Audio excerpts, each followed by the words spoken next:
Nem vagy éhes? Melyikéded? Hoztam valami finomságot. Sushi? Suszit? Imádom a suszit. Ah, azt hittem utálod. Nem, nagyon szerettem. Anyu is mindig ilyen csinál. Komolyan? Ha? Ezt neked vettem, de nem adom oda. Mi az, ha? Add csak ide. Hú, drága császárszalonna, ha? Csak ha kár, hogy nincsen kenyér.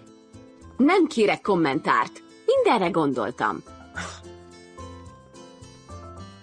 Ja, kis paradicsoma. A gázon is meg tudnás sütni, he?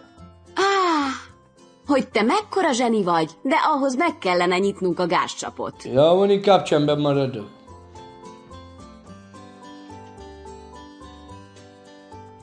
Csak bízz ide mindent.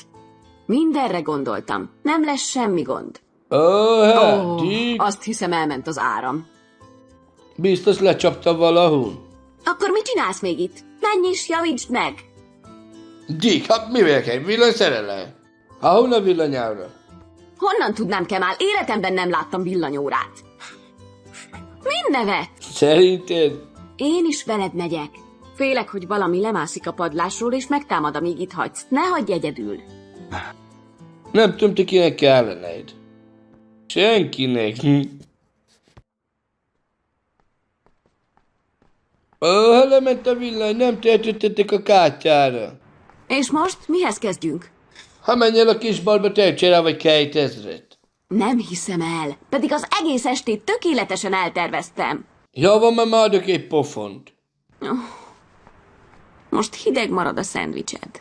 Ha engem nem érdekel a szendvics, Kemal, értékelhetnéd, hogy próbálkozom. Tudod, hogy az étel mennyire érzékeny téma nálam. Nem taposhatsz bele így az ember lelkébe.